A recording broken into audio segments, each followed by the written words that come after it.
నువ్వు ఎమ్మెల్యే అవ్వబోతున్నావు. ఆ సంగతి గుర్తుందా నీకు? ఇప్పుడు ఈ కేసులో ఇరుక్కున్నావంటే పదవి కాదు కదా, కనీసం నీకు బెయిల్ కూడా దొరకదు. నిజమే, కానీ మన వాళ్ళు వాడిని హత్య చేశాక క్లీన్ చేయలేదు. ఆ విషయం ఇప్పుడా చెప్పేది, ఈడియట్? ఒకేసారి కోర్టులో కేసు నీ మీదకి డైవర్ట్ అయ్యాక చెప్పాల్సిందే. సారీ. సారీతో సమస్యలు తీరిపోవు. అందుకే నీకు ముందు నుంచే చెప్తున్నా, కేర్ఫుల్గా ఉండు అని. ఓవర్ కాన్ఫిడెంట్తో ఆ హరిని నెగ్లెక్ట్ చేస్తావు. ఇప్పుడు చూడు ఏమైందో.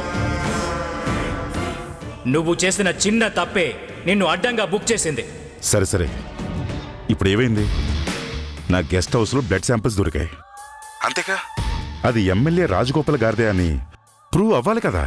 రిపోర్ట్స్ వచ్చేలేపు మన వాళ్ళతో చెప్పి వాటిని తారుమారు చేస్తే సరిపోతుంది. దీనికి ఎందుకంత టెన్షన్ పడతారు? ఏంటి, రిపోర్ట్స్ తారుమారు చేస్తావా? అది అంత సులువు అనుకుంటున్నావా? ఆ సిఐ ఎవరు చెప్పినా వినే మనిషి కాదు.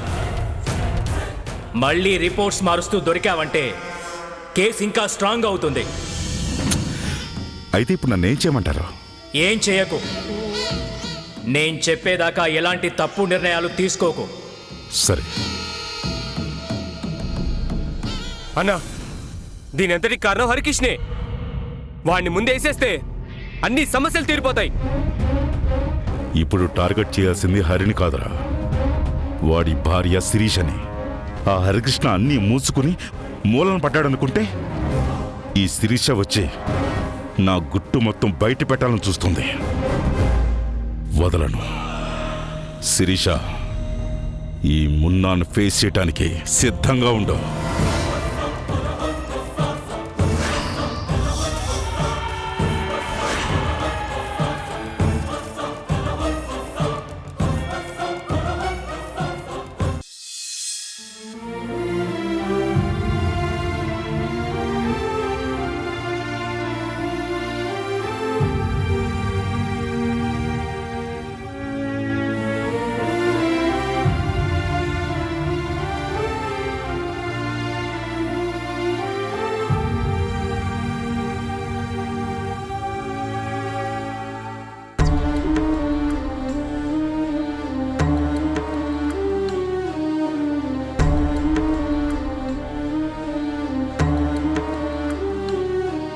పిన్ని, పిన్ని. ఏంటి హరి, ఏమన్నా కావాలా? శిరీష వాళ్ళు ఎక్కడికి వెళ్ళారు పిన్ని? ఏమో, నాకేం తెలుసు. వాళ్ళకి చెప్పి వెళ్ళాలన్న బుద్ధి లేదు, అడిగినా చెప్పేంత గౌరవం లేదు. ఎక్కడెక్కడ తిరుగుతుందో, ఏమేం రాజకార్యాలు ఎలగబెడుతుందో ఆ దేవుడికే తెలియాలి. ఏమండి, అప్పుడే లేచారా? టాబ్లెట్స్ వేసుకున్నారా? లేదు. నేను ఇస్తానుండండి.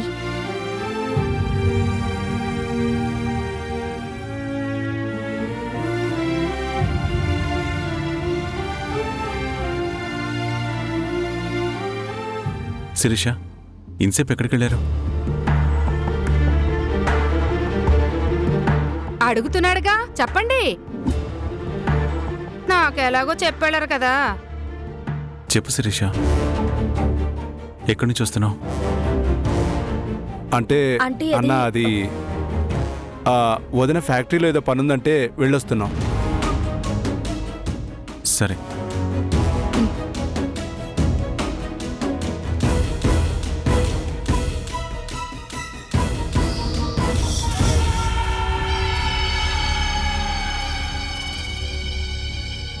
Hello mister Harikrishna.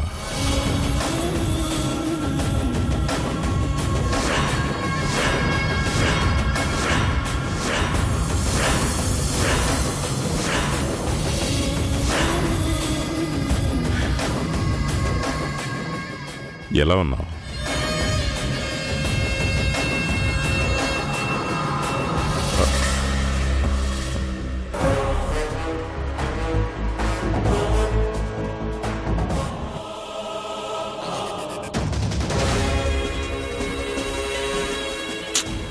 పర్లేదే, బాగానే కోలుకున్నావు. నా దెబ్బకి ఈ పాటికి చచ్చిపోయి ఉంటావు అనుకో.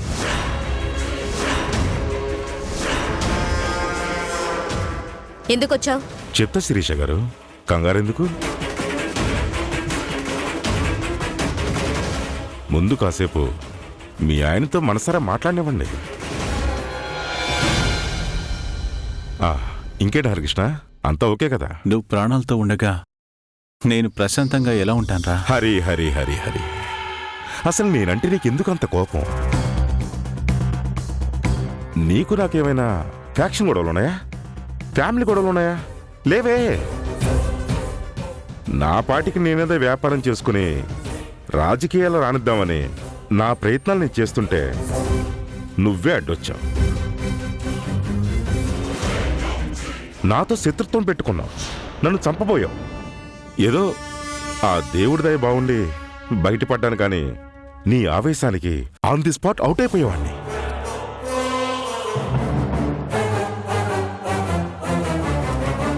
నిజంగా నీ అదృష్టం బాగుందిరా, అందుకే మిస్ అయ్యావు. కన్ను పేలలేదు.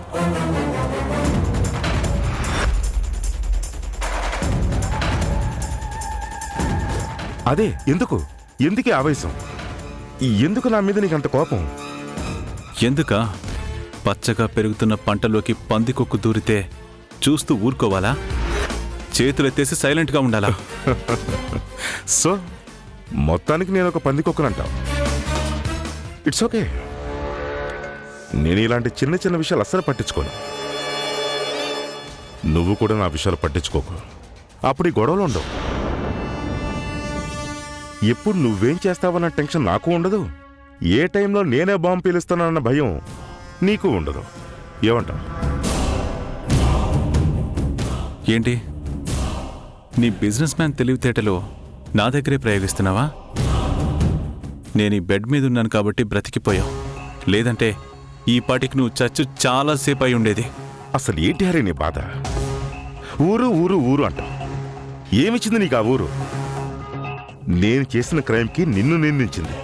నీకు నాకు శత్రుత్వం వచ్చేలా చేసింది. నా చేతులు నువ్వు చావు దెబ్బలు తిని ఇలా హాస్పిటల్లో పడేలా చేసింది. హరి, నీకు మొసలి గురించి తెలుసా? ఉలుకు పలుకు లేకుండా చాలాసేపు ఉంటుంది, కానీ టార్గెట్ దగ్గరకు వచ్చేసరికి లటుక్కున పట్టేసుకుంటుంది. నేను అలాంటి వాణ్ణి. చూడ్డానికి జెంటిల్ మెన్లా ఉంటాను, కానీ పెద్ద వరస్ట్ గాడిని. నాకు స్వార్థం ఎక్కువ. ఏదైనా కావాలి అనుకుంటే ఎంత దూరమైనా వెళ్తా, ఏవైనా చేస్తా. నన్ను నేరుగా ఎదుర్కొన్నోడిని నీకు తెలిసే ఉంటుంది. చిత్రమైన విషయం ఏంటంటే, నిన్ను అడ్డు తొలగిస్తే నా ప్రాబ్లమ్స్ అన్నీ సాల్వ్ అవుతాయి అనుకున్నా, కానీ రాజును కొడితే రాణి రంగంలో దిగుతుందని అస్సలు ఎక్స్పెక్ట్ చేయలేదు.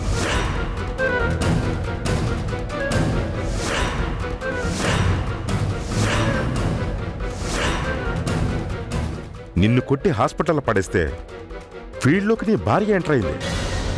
ఏ మాటకా మాట హరికృష్ణ. నువ్వు నాకు బాడీ పెయిన్స్ తెప్పిస్తే నీ భార్య తలపోటు తెప్పించింది. నేను ఎమ్మెల్యే రాజగోపాల్తో మాట్లాడిన కాల్ రికార్డ్ సంపాదించింది. వాటిని పట్టుకుని సీఏ దగ్గరికి వెళ్ళింది.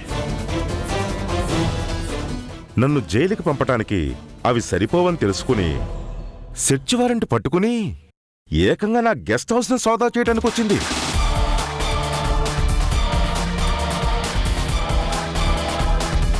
కానీ నీ భార్య తెలుసుకోవాల్సిన నిజం ఏంటంటే హరికృష్ణ, వలవేసి పట్టుకోవటానికి నేను చాపని కాదు, తిమింగలాన్ని, కాబోయే ఎమ్మెల్యేని. ఈ కేసు నుంచి తప్పించుకోవటం నాకు పెద్ద మ్యాటరేం కాదు. పిడికిల్లోంచి ఇసుక జారినట్టు జారుకుంటా. సో నీ భార్యకి నువ్వైనా చెప్పు, మున్నా చాలా డేంజరస్ శిరీష, వాడితో పెట్టుకునే నేను ఇలా బెడ్కి పరిమితం అయ్యాను, ఆడదానము నీకెందుకు తిప్పలు అని.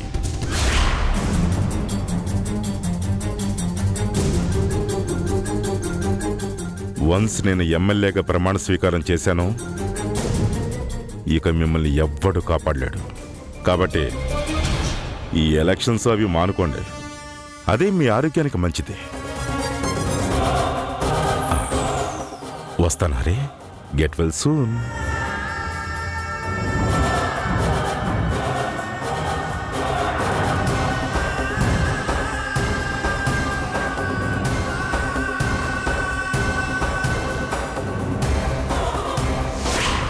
ఏంటి శిరీష ఇదంతా? వాడు చెప్పింది నిజమేనా? అడిగేది నిన్నే, చెప్పు. అవునండి. ఎందుకు చేశావు? వాణ్ణి చట్టానికి పట్టించాలని, చట్టపరంగానే శిక్ష పడాలి అని. ఆ విషయం నాకు తెలీదా? ఇవేవి తెలియకుండానే వాణ్ణి అంతం చేయాలని వాడి మీదకి వెళ్ళానా? శిరీష, వాడు హైలీ ప్రిపేర్డ్ క్రిమినల్. ఈ చట్టంలోని లొసుగులో లూప్ హోల్స్ అన్నీ వాడికి తెలుసు. మనం న్యాయస్థానాన్ని గౌరవించి వాడి మీద కేసు పెట్టినా ఆ లొసుగులు పట్టుకొని ఎస్కేప్ అవుతాడు. తప్పించుకోవడానికి వీలు లేకుండా ఆ బొక్కలన్నీ పూర్తి చేస్తే, వాడి అన్ని దారులు క్లోజ్ చేస్తే అప్పుడేం చేస్తాడు? చట్టాన్ని ఎదిరిస్తాడా? శిక్ష నుండి తప్పించుకుంటాడా? శిరీష, నువ్వేం మాట్లాడుతున్నావు అసలు? ఆవేశం మనిషిని బలహీనపరుస్తుందండి. అదే ఆలోచన బలపరుస్తుంది. మొదట్లో నేను సైలెంట్గానే ఉందామనుకున్నాను, కానీ మిమ్మల్ని ఆపలేను అని అర్థమైంది. కోలుకున్నాక మళ్ళీ ఆ మున్నా దగ్గరికి వెళ్తారు. అప్పుడు జరగరాంది ఏదైనా జరిగితే నష్టపోయేది మనమే. అందుకే ఈ నిర్ణయం తీసుకున్నాను. రాజగోపాల్ గారు చనిపోయినా రాధాగారు బొట్టు తీయింది దేనికి? ఆ మున్నాకి చట్టపరంగా శిక్ష పడాలి అనే కదా. ఆ బాధ్యత తీసుకోవాల్సిన మీరే ఆవేశానికి పోతున్నారు.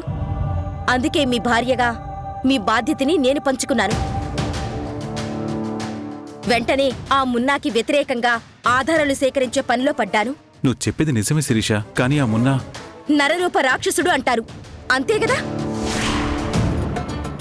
ఎంత తెలివైన క్రిమినల్ అయినా ఏదో ఒక క్లూని వదిలేస్తాడు. అదే మన పాలిట బ్రహ్మాస్త్రం. ఆ మున్నా కూడా అదే తప్పు చేశాడు. వాడి గెస్ట్ హౌస్ లో బ్లడ్ శాంపిల్స్ దొరికాయి. అది రాజగోపాల్ గారి రక్తమే అని కన్ఫర్మ్ అయితే చాలు, ఆ మున్నా చాప్టర్ క్లోజ్ అయినట్టే.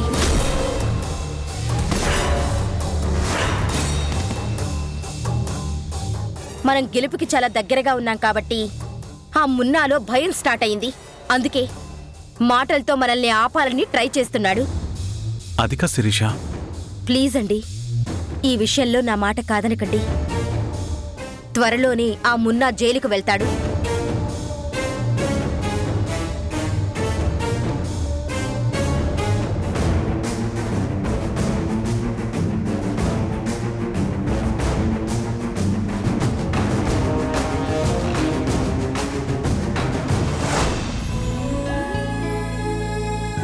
ఆ మున్నా మీ అన్నయ్యని చంపబోయాడు. ఇప్పుడు మీ అన్నయ్య హాస్పిటల్లో ఉన్నాడు.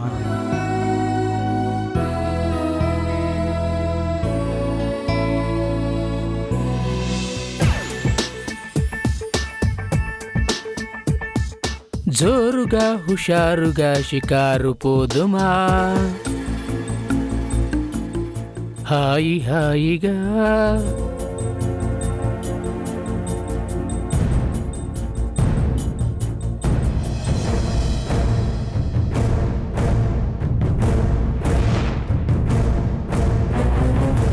పూజారి అన్నయ్య దగ్గరికి వెళ్ళొస్తానన్నా ఒప్పుకోడు.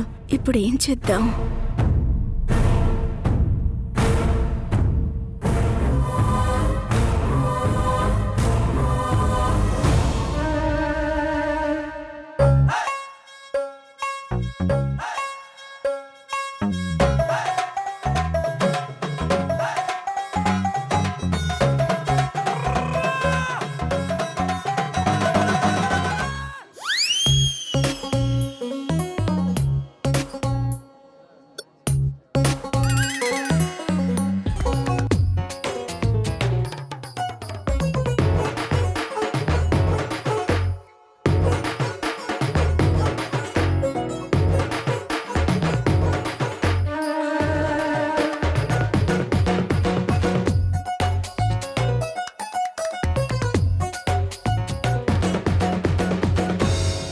పూజారి పూజారి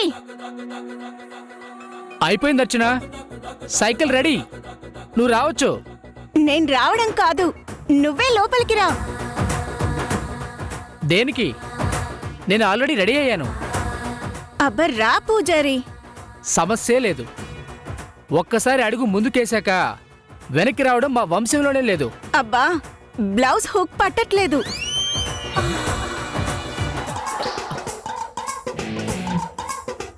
హుక్కు పట్టట్లేదా?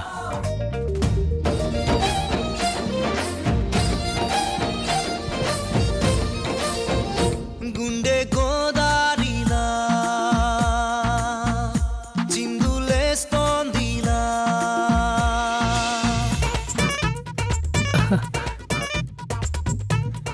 ఒరే పూజారి, నువ్వు నక్క తొక్క తొక్కావురా. లేకపోతే ఇంత పొద్దు పొద్దున్నే ఇంత అదృష్టం పడుతుందా? వెళ్ళరా, వెళ్ళి నీ ప్రతాపం నిరూపించుకోపో. పూజారి వస్తున్నా.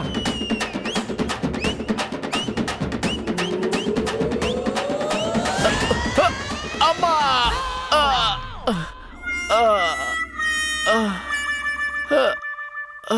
అయ్యో ఏమైంది పూజారి? కాల్ జారింది. జనరల్ గా ఆడవాళ్ళు కదా కాల్ జారుతారు. జోకా స్లిప్ అయి కింద పడ్డాను. అదేంటి బ్లౌజ్ హుక్కు పట్టట్లేదన్నావు? నేను పట్టటం లేదు అనలేదు, ఊడిపోయింది అన్నాను. మరి నాకెందుకు అలా వినిపించింది? ఆ సైకిల్ కిర్రు కిర్రు సౌండ్ కి ఏం వినిపించి చేస్తుంది? ఇదిగో నన్నేమైనాను, నా సైకిల్ ఏమనకు. ఫస్ట్ టైం నా సొంత డబ్బులతో కొన్నాను. కొన్నావులే పెద్ద హెలికాప్టర్. సరే కానీ నాకు లేట్ అవుతుంది, పద డ్రాప్ చేయి. ఏంటి డ్రాప్ చేసేది? కూసాలు కదిలిపోయాయి, కాలు బెణికింది. ఈ పూటకి నువ్వే సైకిల్ తొక్కుంటూ పో. రేపటి నుంచి నేను వదిలిపెడతాను. ఏంటి తొక్కేది? దాని మీద వెళ్తే ఏదో వింత జీవిని చూసినట్టు చూస్తారు. సర్లే, నా తిప్పలేవో నేను పడతాను, నువ్వు జాగ్రత్త.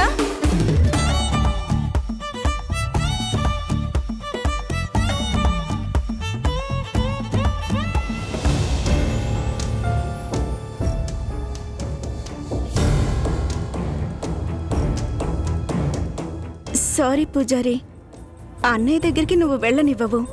నేను వెళ్లకుండా ఉండలేను. వేరే దారి లేక ఇలా చేశాను. నన్ను క్షమించు పూజారి.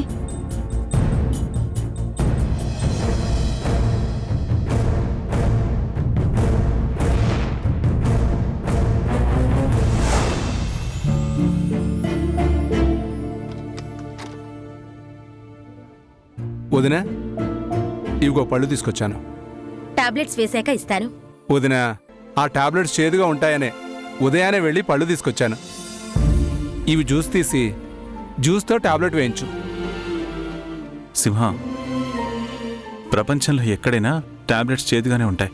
ఎలాగో వాటి రుచి మార్చలేం కదన్నా, కనీసం నీళ్ళైనా మారుద్దాం. సరే ఇటివ్వు, నేను జ్యూస్ తీస్తాను. వద్దు వద్దు, నువ్వు అన్న పక్కనే ఉండు, నేను చేస్తాను వదినా.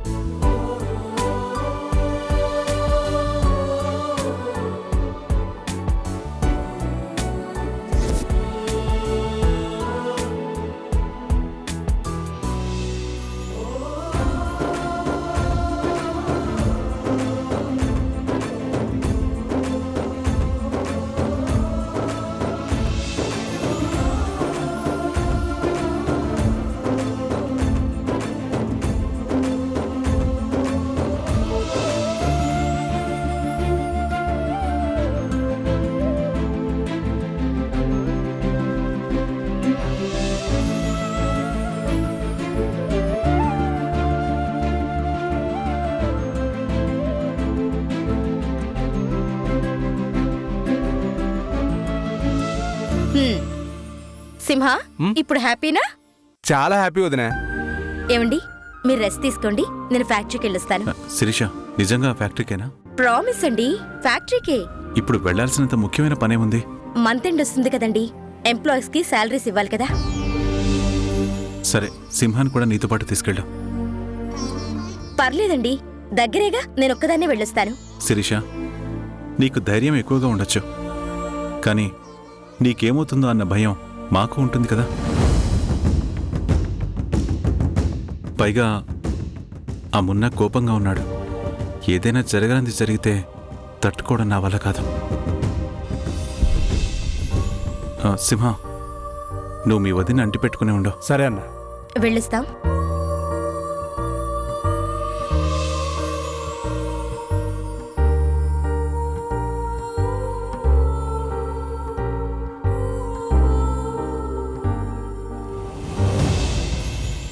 ఏంటే ఎక్కడికో వెళ్తున్నట్టున్నారు? ఫ్యాక్టరీకి అత్తయ్య. అదేంటమ్మా, ఒక పక్క నీ భర్త లేవలేని స్థితిలో ఉన్నాడు, నువ్వు అదేది పట్టనట్టు ఓవైపు మున్నాని పట్టించాలని ఇంకోవైపు ఫ్యాక్టరీ పనులు చూసుకోవాలని కాలు కాలిన పిల్లలా తిరుగుతున్నావు. ఇదేమన్నా బావుందా? నలుగురు చూస్తే ఏమనుకుంటారు? ఏమనుకుంటారు? ఇప్పుడు అనుకునేదానికన్నా దారుణంగా అయితే మాట్లాడుకోరు కదా. ఒక్కసారి నిజం నిరూపణ అవ్వనివ్వండి. ఎమ్మెల్యే గారిని హత్య చేసింది మున్నానే అని రుజువు అవ్వనివ్వండి. నిందించే నోళ్లన్నీ వాటంతటవే మూతపడతాయి. మేమొచ్చేదాకా కాస్త ఆయన్ని చూస్తూ ఉండండి. పద సింహ, పద.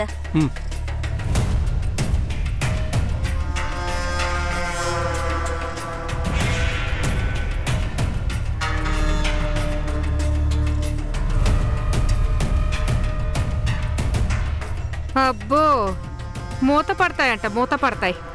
మూత పడడానికి అవి డ్యామ్ గేట్లేం కాదు కోడలి పిల్ల, నోళ్ళు. వాటికి మాట్లాడుకోవడానికి ఎప్పుడూ ఏదో ఒకటి కావాలి. అయినా నీ పిచ్చి కాకపోతే మున్నాని పట్టించాలని చూస్తున్నావు. అది జరిగే పని కాదని త్వరలోనే తెలుసుకుంటావులే.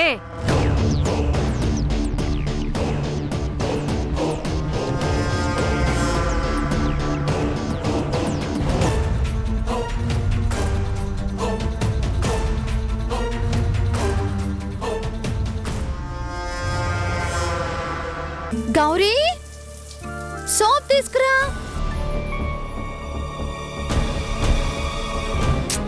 అబ్బా, ఎంతసేపు చేస్తావు గౌరీ?